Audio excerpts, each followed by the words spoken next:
Bienvenue dans Sacrée Sexualité, le podcast où on parle de sexualité, mais pas comme à la télé. Je m'appelle Livia Quero, je suis écrivaine, je suis coach en sexualité et je suis aussi très fan de comédie romantique.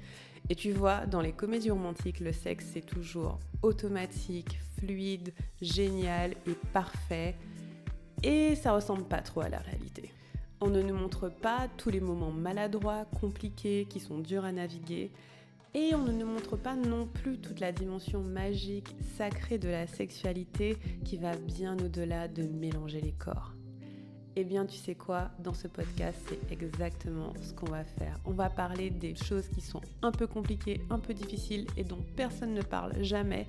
Et en même temps, on va parler de la dimension spirituelle, énergétique de la sexualité qui en fait un outil qui te permet de te reconnecter à qui tu es et qui impacte tous les aspects de ta vie.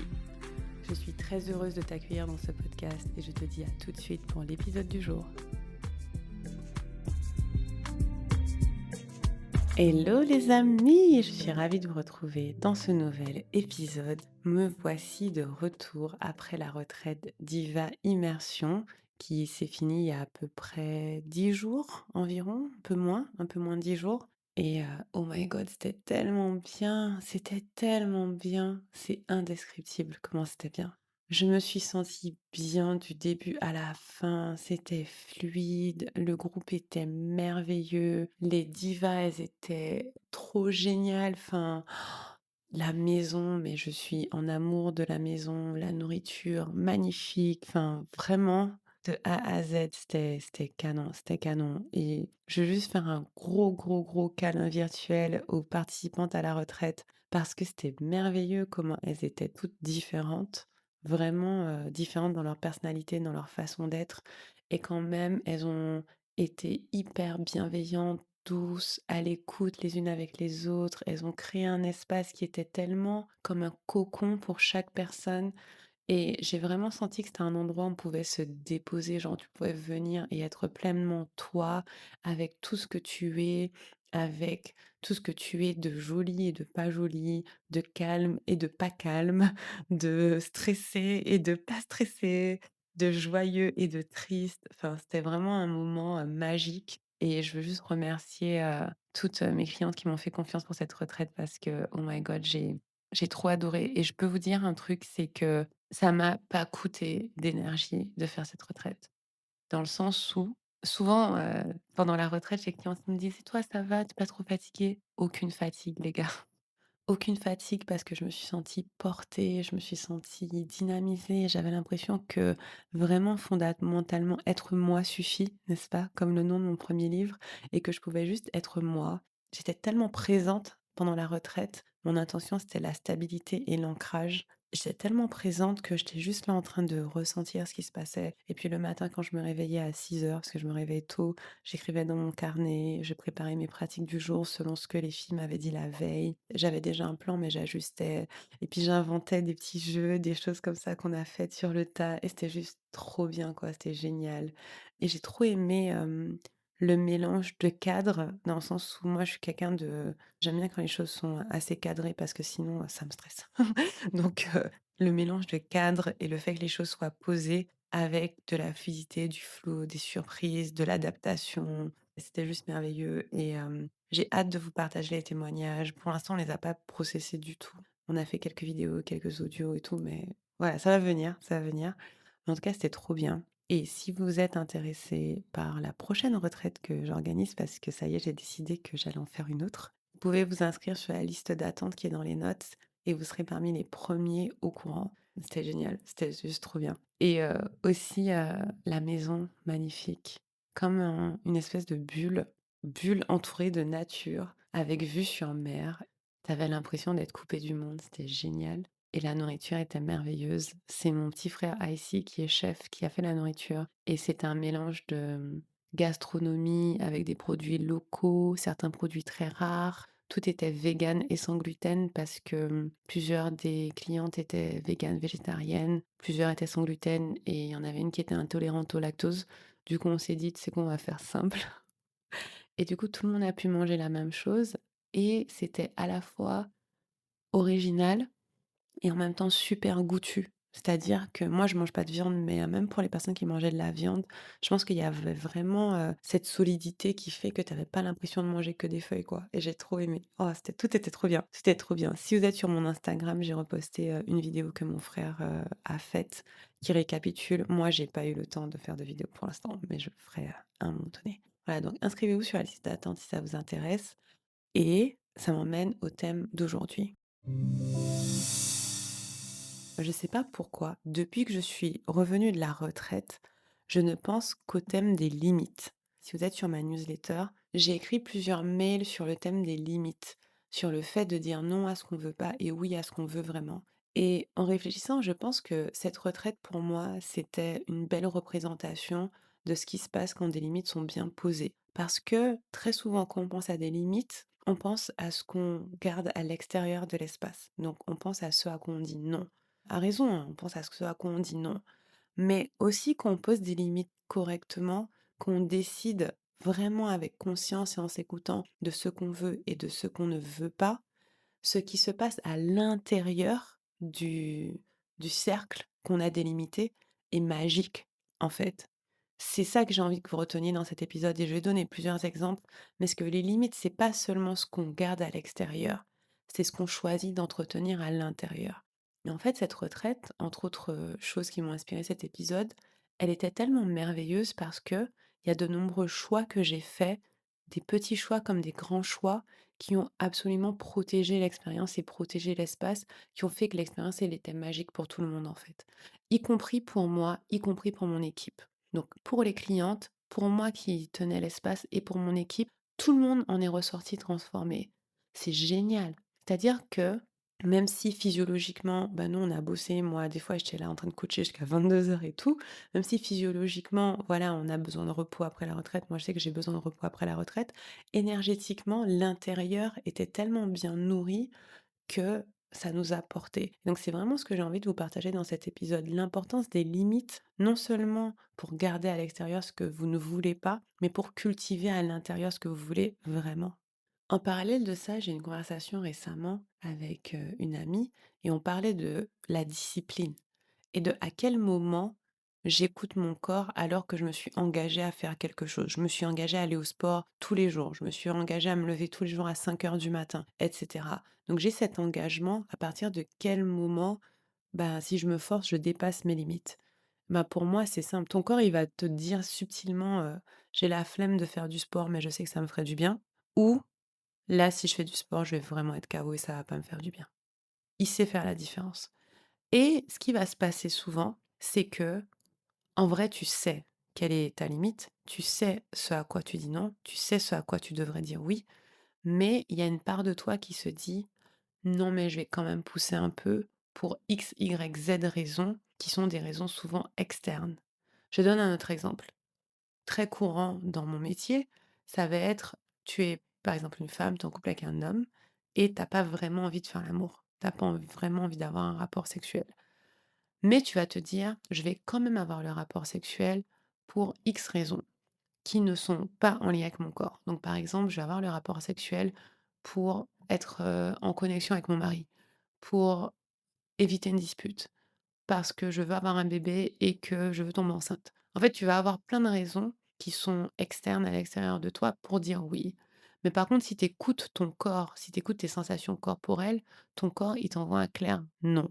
Et donc, tu vas dépasser la limite de ton corps pour obéir à autre chose qui est important pour toi aussi. Mais tu vas bypasser ton corps, tu vas aller à l'encontre de ce que te dit ton corps et tu vas faire quand même. Et après, on va se dire: «Bah, c'est pas très grave, c'est pas très grave. Une fois comme ça fait rien». Sauf que en vérité, à chaque fois que tu dépasses une limite, tu perds du temps, tu perds en énergie, tu perds en confiance en toi. Parce qu'à chaque fois que ton corps t'envoie un signal et que tu l'écoutes pas, eh ben, votre relation, elle est un peu brouillée. Si à chaque fois mon corps me dit: «Meuf, t'es fatiguée, va te coucher à 21 heures» et que je suis encore en train de scroller jusqu'à minuit, au bout d'un moment, il va être saoulé, il va péter un plomb. Je me retrouve à mal dormir, à faire des cauchemars, à voilà, à être groggy. Bah, bien sûr, c'est normal parce que je suis pas en train de l'écouter. Il y a des soirs où me coucher à minuit, c'est complètement OK, je suis en train de glander, il y a pas de souci. Mon corps, il est un peu fatigué, mais il est pas en mode, «Meuf, va te coucher». Mais il y a des soirs où mon corps à 21 heures, il veut être en train de dormir, il veut rien en train de faire d'autre. Donc si je dépasse cette limite-là, et ça peut-être qu'avec le sommeil, vous comprenez, si je dépasse cette limite-là, bah, le lendemain, je le paye. Bah oui, notamment dans mon cas, je me réveille tous les matins à 6 heures, donc ça change rien. Que je me couche à 21 heures ou à minuit, je me lève à 6 heures. Donc ça veut dire que je manque de sommeil et puis ainsi de suite. Donc à chaque fois, on va dépasser nos limites en se disant: «J'ai une bonne raison de le faire», mais si votre bonne raison de le faire n'est pas en cohérence avec vos sensations corporelles, bah, il y aura une conséquence et elle sera négative et ça va pas être agréable pour vous. Pour le sexe notamment, quand vous faites l'amour alors que vous n'avez pas envie, même si c'est une fois, comme ça, même si c'est 2 fois, même si vous avez l'habitude, qu'est-ce qui va faire votre corps au bout d'un moment? Il va se refermer, il va en avoir marre. Vous allez avoir, le vagin qui se contracte, vos muscles vont se serrer, peut-être que vous aurez des mycoses à répétition parce que vous aurez des micro-lésions, peut-être que vous allez être dégoûté de votre partenaire et en fait, au final, votre corps, il va dire: «Non mais flemme en fait, ça suffit». Donc voilà, ça c'était un autre point sur les limites, c'est que on les dépasse constamment. On passe notre temps à trouver des bonnes raisons de les dépasser. Mais à partir du moment où ces raisons ne sont pas en accord avec votre corps, c'est pas correct en fait. Quand je dis correct, c'est pas un jugement, c'est dans le sens, je veux dire corporellement, c'est incorrect. C'est-à-dire que c'est pas ce que votre corps vous a demandé, pourquoi vous allez faire un truc que votre corps vous a pas demandé de faire? Croyez-moi, quand votre corps veut faire l'amour, vous savez que votre corps veut faire l'amour. Quand votre corps veut bouger, vous savez qu'il veut bouger. Il est très intelligent. Il y a des moments où vous sentez que ce que vous avez besoin, c'est une bonne séance de muscu. Il y a des moments où vous sentez que c'est du stretching. Il y a des moments où vous sentez que c'est du yoga. Il y a des moments où vous sentez que c'est marcher. Il y a des moments où vous sentez que c'est nager. Et il y a des moments où vous sentez que c'est vous asseoir sur le canapé. Il sait vous dire. Et en fait, avoir cette relation avec son corps, c'est hyper enrichissant parce que si je reprends l'exemple de la retraite, par exemple, toutes les petites décisions que j'ai faites de ce que je mettais dedans et de ce que je mettais pas dedans, bah, c'est la même chose pour votre corps. Dans votre corps, toutes les petites décisions que vous faites qui sont en cohérence avec ce qu'il veut, ça va l'énergiser, ça va le nourrir, ça va lui faire du bien. C'est subtil, mais en même temps, c'est du quotidien. Il va manger des bonnes choses, il va être content. Il va bien dormir, il va être content. Il va faire l'amour par plaisir, il va être content. Il va voir les copains et les copines qui sont kiffants et qui font rigoler, il va être content. Par contre, vous avez pas envie de sortir ce soir, mais il paraît qu'il faut y aller parce qu'un tel a dit que, et vous y allez, vous êtes toute renfrognée. Vous faites la gueule. Votre corps, il est pas content. Ah mais voilà, vous avez pas envie de pizza, c'est déjà votre 4e, part, mais quand même, il y a un manque dans votre corps et vous voulez pousser, bah, votre corps, il a pas faim. Par contre, votre manque, il a faim. Donc vous nourrissez votre manque, ainsi de suite. Et donc ça va pas lui faire du bien. C'est ouf parce que c'est pas très compliqué comme concept. C'est plutôt simple, mais à appliquer, c'est pas simple. Parce qu'on va toujours trouver des raisons de ne pas écouter notre corps. Vous allez toujours me trouver des raisons par A plus B plus C pour lesquelles ce que votre corps vous dit, c'est pas réaliste. Mais il s'en fout votre corps. C'est comme mes clientes en burn-out. Donc là, pendant la retraite notamment, j'avais peut-être, je dirais 3 de mes clientes qui étaient en burn-out ou en sortie de burn-out et le corps te dit: «Ce boulot, ce n'est pas possible. C'est pas possible.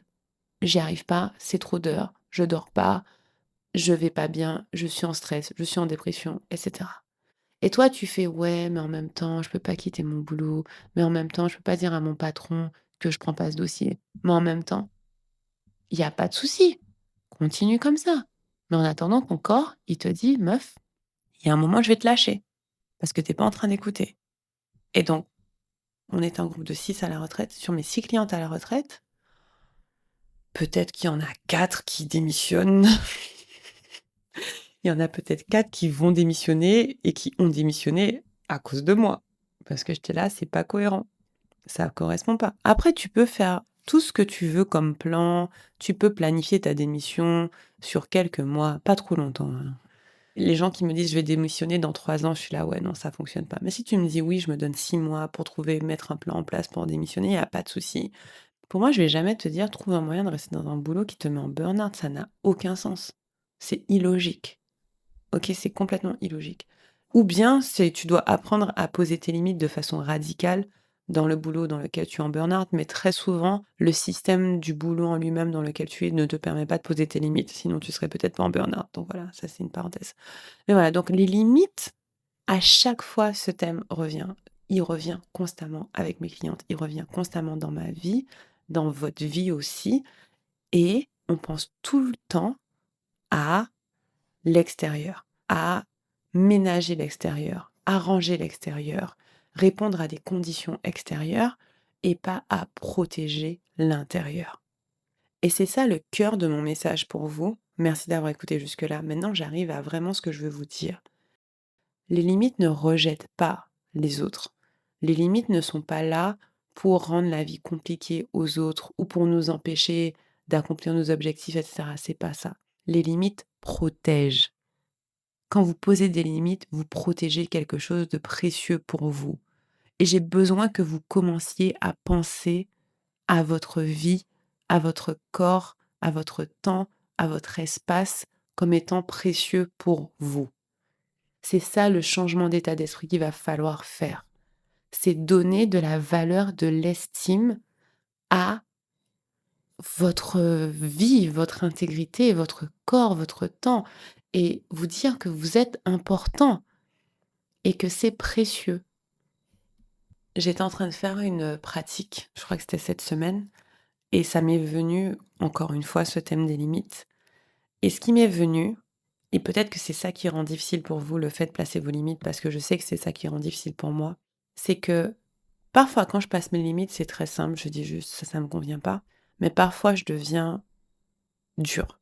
Je peux paraître être une personne un peu difficile. Et j'avais du mal à concilier ces 2 parts de moi. C'est-à-dire qu'il y a une part de moi qui est vraiment très gentille. Genre, je sais que je suis gentille, mon chéri me l'a assez dit pour que je le croie. Je sais que je suis gentille, je sais que je suis une bonne personne, je sais que je suis généreuse, je sais que je fais de mon mieux, je sais que je suis là pour aider les gens.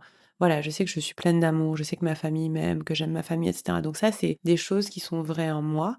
Et la vérité, c'est qu'en face, je peux être très dure quand quelque chose ne me convient pas ou ne me va pas. Et quand je dis dure, c'est pas forcément méchante, c'est assez radical en fait. Et parfois, je sais que en faisant des retours à certaines personnes ou en disant que quelque chose ne me convenait pas, j'ai parfois manqué de tact. Ça, c'est clair.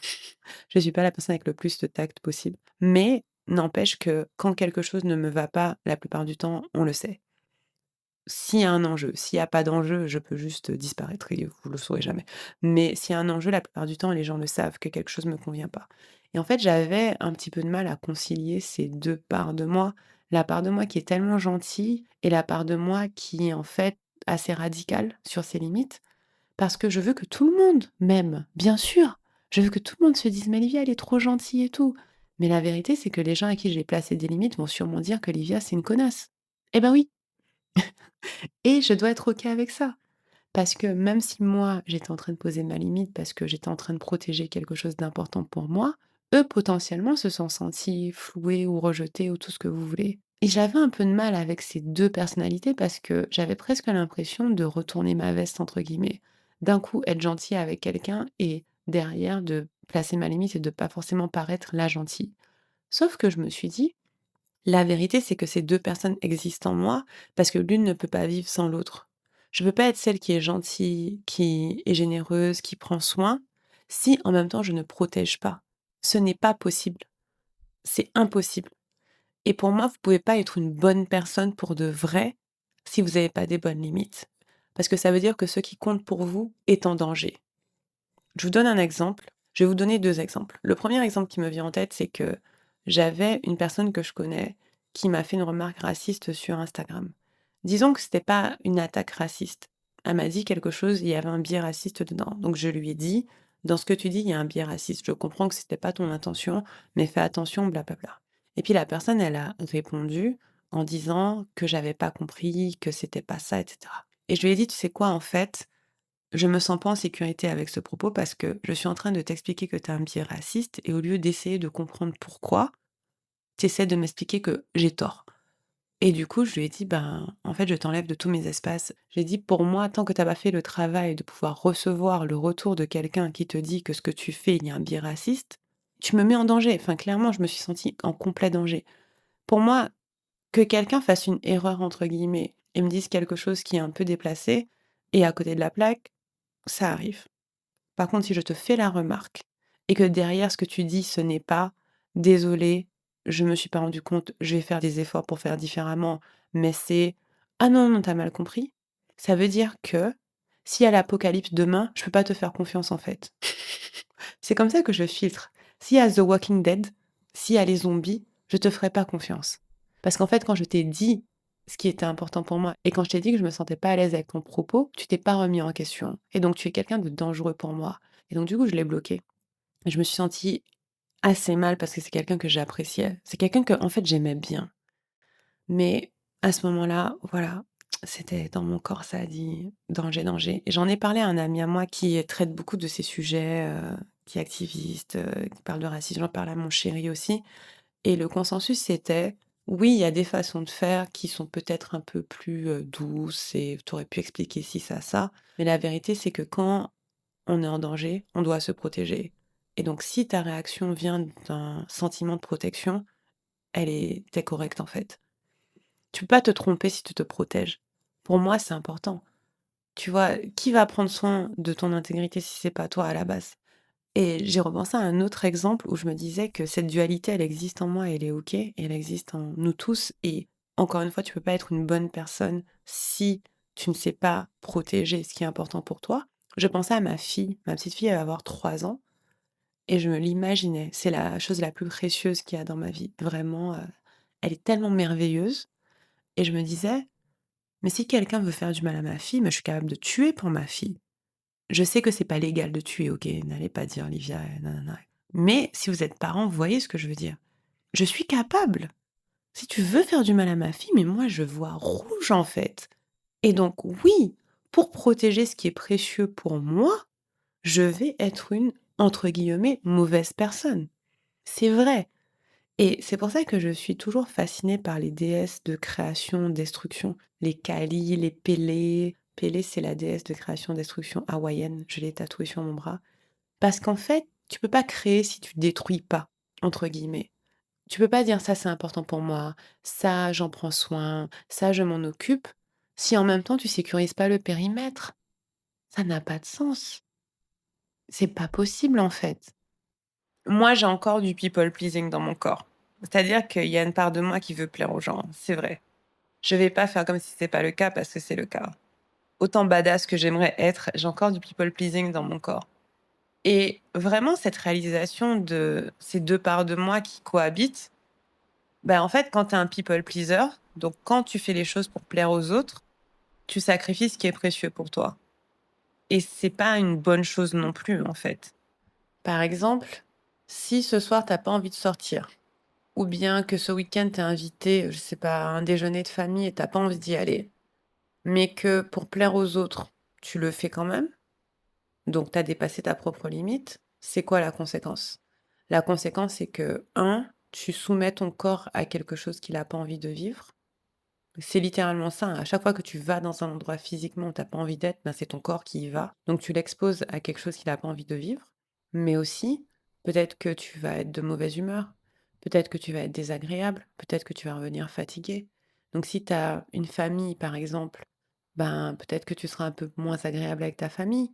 Si tu as des amis qui comptaient sur toi pour quelque chose, ben, peut-être que tu seras moins disponible pour tes amis parce que tu seras là en train de processer tes émotions par rapport au fait d'avoir été à cet endroit, et cetera, et cetera. Donc à chaque fois que tu vas faire le truc en te disant: «Par people pleasing, je fais X, Y, Z», et ben, il y a d'autres gens à qui tu plais pas. À chaque fois que tu essaies de plaire à un groupe de personnes en dépassant ta propre limite, il y a un autre groupe de personnes à qui tu plais pas et tu fais partie de ce groupe de personnes. Par contre, ce qui est merveilleux, c'est qu'à chaque fois que tu vas respecter ta limite et que tu vas faire ce que tu as vraiment envie de faire, ça te rend plus agréable en fait. Ta vie est plus fluide, elle est plus joyeuse parce qu'en fait, il y a rien qui te fait chier. C'est aussi simple que ça. Ça me tient vraiment à cœur parce que c'est le cœur de mon travail, réparer les limites. Vous voyez, quand je travaille avec mes clientes, on travaille sur les traumas, on travaille sur comment retrouver du plaisir, comment retrouver du désir. C'est impossible d'avoir du plaisir ou du désir si tu as pas des limites bien placées. Parce qu'à chaque fois que ta limite est dépassée, ça empiète sur ton plaisir et ça empiète sur ton désir. Et donc le gros du travail qu'on fait dans le temple notamment. D'ailleurs, je vous invite à vous inscrire sur la liste d'attente aussi pour la prochaine ouverture, qui n'est pas tout de suite, mais le temps arrive plus vite qu'on ne croit, donc inscrivez-vous sur la liste d'attente pour ne pas louper la prochaine inscription qui sera dans quelques mois. Dans le temple, la plupart du travail que je fais avec mes clientes, c'est sur les limites. C'est sur arrêter d'accepter ce que tu ne veux pas et commencer à dire oui à ce que tu veux.